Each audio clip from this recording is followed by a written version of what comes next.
qui vivent ici dans ce que nous appelons l'immigration, ou que ce soit ceux qui sont au pays. Je crois qu'il y a eu beaucoup de créativité, beaucoup de choses qui se sont passées. Les artistes ont créé, les historiens ont cherché, et ils ont parfois fait surjour de leur mémoire, de leur, je dirais, de son tréfonds. C'est très important pour nous parce que, comme je l'ai dit, nous sommes la seule catégorie d'hommes, partout où nous passons dans le monde, qui soit obligé de faire la preuve de son appartenance au genre humain face aux autres. Et donc je crois que le monde entier s'est bâti à la fois dans une convergence, mais aussi dans la déportation des hommes qui sont venus d'Afrique. C'était il y a 4 siècles. On a arraché nos ancêtres, peut-être 10 millions, peut-être 12 millions à ce pays. Et nous, qui sommes des Antilles, des Noirs, des Antilles et de toutes les couleurs, nous avons contribué à faire le monde, à faire l'Occident, à d'autres façons. Je parle de nos ancêtres. Mais la mémoire de nos ancêtres ne peut disparaître. C'est la raison pour laquelle nous devons nous baser sur cette mémoire pour bâtir quelque chose demain. Et donc, je suis à cette marche, après l'intervention que j'avais faite à l'Assemblée nationale, pour témoigner avec les autres. Donc c'est ce que je suis en train de faire aujourd'hui. Et j'espère que de plus en plus de monde va converger. Mais surtout, je crois que cette marche n'est qu'un espoir, parce qu'il y a 20 ans, on avait marché. 20 ans, c'est une génération. Je crois que nous n'allons pas attendre une autre génération, c'est-à-dire encore 20 ans, ce qui fera 40 ans, pour entreprendre quelque chose, c'est-à-dire continuer à créer, continuer à converger, à la fois dans la solidarité des Antilles, dans la solidarité des Caraïbes et je dirais dans la solidarité avec l'Afrique, qui doit assurer également un meilleur développement pour sa population. En traversant, en convergeant vers cette place il y a 3 quarts d'heure, j'ai rencontré un ami d'il y a longtemps, un Guadeloupéen avec lequel j'étais étudiant.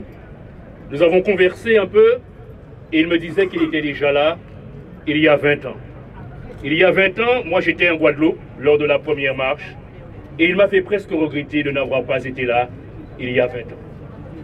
Et 20 ans plus tard, ce sont des temps qui ont passé. 20 ans, c'est une génération. 20 ans, vous êtes encore là, ceux qui y étaient là il y a 20 ans, et d'autres qui veulent ici, dans cette marche triomphale, dans cette marche silencieuse, témoigner.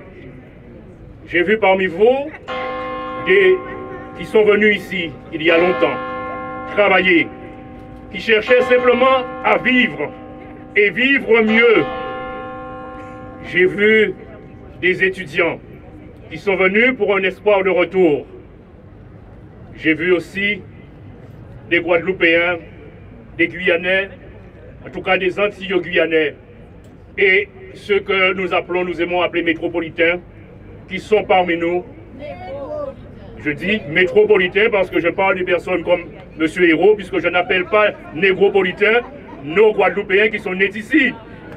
Donc, je parle de M. Jean-Marc Hérault, qui est venu, et d'autres qui sont venus ici avec nous témoigner de leur volonté de refus. Eh bien, mes amis, en 20 ans, beaucoup de choses se sont passées. Des artistes ont créé, des historiens ont cherché et ont sorti de l'oubli la mémoire de nos ancêtres, la mémoire de l'ignominie, la mémoire, une certaine mémoire de la fierté. Mes chers amis, je l'ai dit, nous sommes les seuls, je parle de nous, de notre couleur, qui, partout où ils passent, partout où ils sont de par le monde, sont obligés de faire la preuve de leur appartenance au genre humain. Cela est inadmissible.